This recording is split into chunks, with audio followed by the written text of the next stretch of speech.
चमोली में मठ गांव के लोगों को पैदल आवाजाही में भारी दिक्कत हो रही है। बरसात में पैदल रास्ते क्षतिग्रस्त हो गए थे, तो वहीं गांव के लोगों ने प्रशासन पर अनदेखी का आरोप लगाया है। लोगों का कहना है कि रास्ते ठीक नहीं हुए हैं, जिसके बाद में गांव के लोग अब खुद ही रास्ते ठीक कर रहे हैं।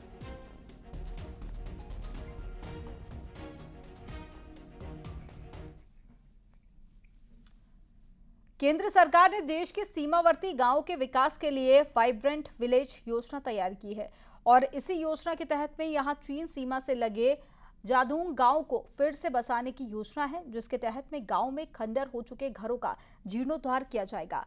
और इसी से जुड़ी एक रिपोर्ट आपको दिखाते हैं।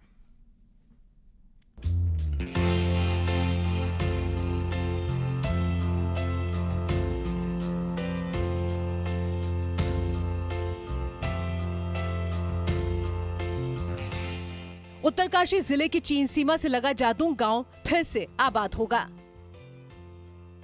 गांव में खंडर हो चुके घरों के जीर्णोद्धार की योजना पर काम शुरू हो गया है।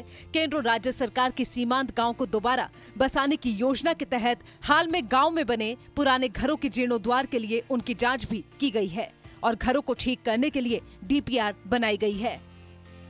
जी, इसमें पर्यटन विभाग द्वारा ये जानकारी दी गई है कि यूटीडीबी के स्तर से और जीएमवीएन के स्तर से इसमें प्रयास चल रहे हैं कि किस प्रकार से जादूंग को विकसित पुनः किया जा सके।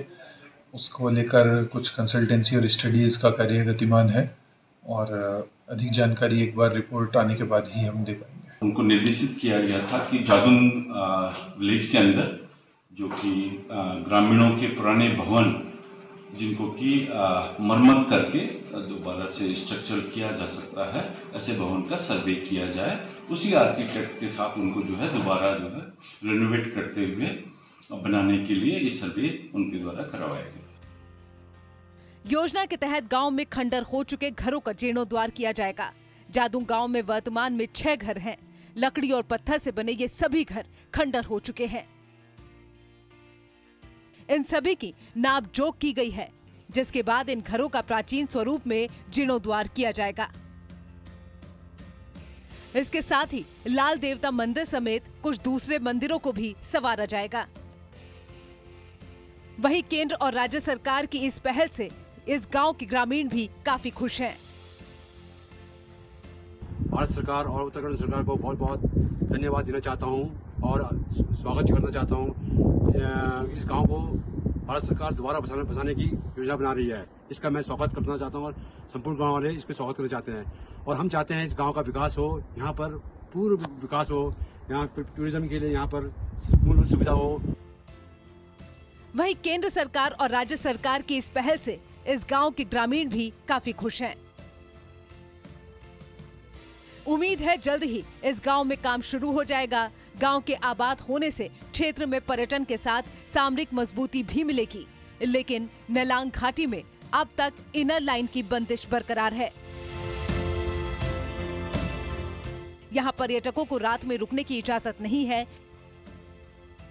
वहीं पर्यटन विभाग घरों का जीर्णोद्धार कर उनमें होम स्टे संचालित करने की बात कह रहा है। ऐसे में पर्यटक रात्रि के समय इनमें कैसे रुकेंगे, ये भी सोचने वाली बात है। न्यूज़ 18 के लिए उत्तरकाशी से बलबीर परमार की रिपोर्ट। उत्तरकाशी के रामलीला मैदान से लेकर कई गांवों में मंगसीर बग्वाल की धूम देखी जा रही है। जिला मुख्यालय में 3 दिनों तक बग्वाल रंगारंग कार्यक्रम के साथ में मनाई जा रही है। पहले दिन भेलू नृत्य के साथ ही बाल कलाकारों से देव संस्कृति की झलक दिखाई दी, तो वहीं 12 दिसंबर को मुख्य बग्वाल का आयोजन किया जाएगा। इसके साथ ही कार्यक्रम में गढ़ चित्रण, गढ़ भाषण और गढ़ उखाण, देव डोली चुलाई के साथ में कई कार्यक्रम होंगे। आज मंगसीर बग्वाल का उपलक्ष्य में जो कि हमारा उत्तरकाशी और टिहरी जिले की प्राचीन परंपरा था और पारंपरिक त्यौहार के रूप में मनाए जाते हैं।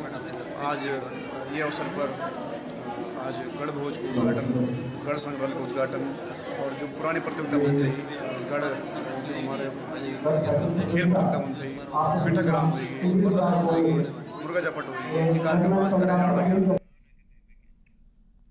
एक दौर में नैनीताल के माल रोड में शान की सवारी अब इतिहास हो जाएगी। पहले हाथ रिक्शे और अब हाई कोर्ट के एक आदेश के बाद में पैडल रिक्शे भी अतीत के पन्नों में सिमटने जा रहे हैं। रिपोर्ट देखिए।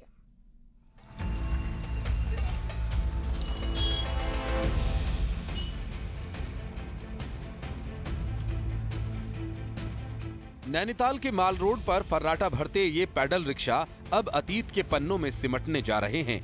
आम शहरी की ये शान की सवारी हाईकोर्ट के आदेश के बाद धीरे धीरे हट जाएगी। ये रिक्शे खास इसलिए भी हैं कि कभी दिलीप कुमार, अमिताभ बच्चन, कादर खान तो इंदिरा गांधी समेत कई सेलिब्रिटीज इनकी सवारी कर नैनीताल के खुशनुमा मौसम का लुत्फ उठा चुके हैं।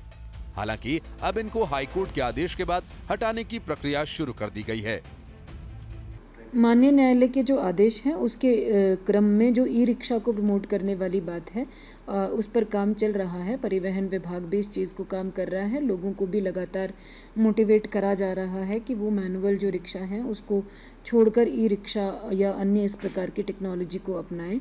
हमारा तो जो कुछ भी था पहले पैडल रिक्शा ही था, क्योंकि हमने उससे अपने बाल बच्चे पाले पोसे जो भी किया। अब हम उसको चलाने के लिए इतना वो नहीं है कि खींचना पड़ता है। तो जो ये बैटरी आ गई है, बैटरी की वजह से हमको जरा सा ऐसा है आसानी है कि चलाने में कोई ताकत नहीं और कुछ कमाई में भी कुछ फर्क है। साल 1858 में नैनीताल में आवाजाही के लिए हाथ रिक्शा था, जिनको हटाकर 1921 में पैडल रिक्शा का प्रचलन बढ़ा, जिनका अधिकार सिर्फ पालिका के पास होता था। पैडल रिक्शा का किराया 2 आने हुआ करता था, जो अब 20 रुपए तक पहुंच गया। लेकिन अब पैडल रिक्शा की जगह ई रिक्शा लेने जा रहा है। हालांकि स्थानीय इन रिक्शों को टूरिस्ट की यादों के लिए रखने की मांग कर रहे हैं। और 1942 में नगर पालिका ने नैनीताल माल रोड में पैडल रिक्शा चलाने की आज्ञा दी और ये पहला यांत्रिक विधिवत यांत्रिक यातायात। समय के साथ बदलाव तो कुछ जरूरी है, पर मेरा व्यक्तिगत मानना है कि कुछ बैलेंस चलना चाहिए थोड़ा बहुत। क्योंकि जैसे रिक्शे ठीक है, ऑटोज आपके चल रहे हैं, लेकिन उनकी जो हाथ के रिक्शे की सिग्निफिकेंस है वो कहीं ना कहीं रहनी चाहिए। तो कुछ न कुछ रिक्शे तो मुझे लगता है कि बहरहाल वक्त का पहिया इन रिक्शों के चक्र को रोक रहा है, लेकिन इनका दौर भी ऐतिहासिक रहा है। अब ये माल रोड की शान की सवारी अतीत के पन्नों में सिमट जाएगी, लेकिन इनकी यादें लोगों के जहन में ऐसे ही बनी रहेंगी। न्यूज़ 18 के लिए नैनीताल से वीरेंद्र बिष्ट की रिपोर्ट। प्रधानमंत्री मोदी और गृह मंत्री अमित शाह के बैक टू बैक उत्तराखंड दौरे से प्रदेश बीजेपी लोकसभा चुनाव को लेकर फ्रंट फुट पर आ गई है। अब पार्टी नेताओं की समझ में आ गया है कि लोकसभा चुनाव में रोजगार ही मुख्य एजेंडा रहेगा।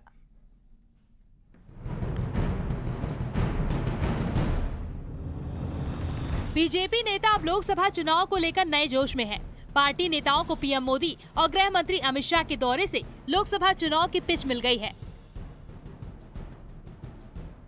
इन्वेस्टर समिट के बाद रोजगार का मुद्दा बीजेपी ने अपने एजेंडे में शामिल कर लिया है, जिसकी शुरुआत पार्टी फर्स्ट टाइम वोटर के बीच में रोजगार के मुद्दे के साथ करेगी।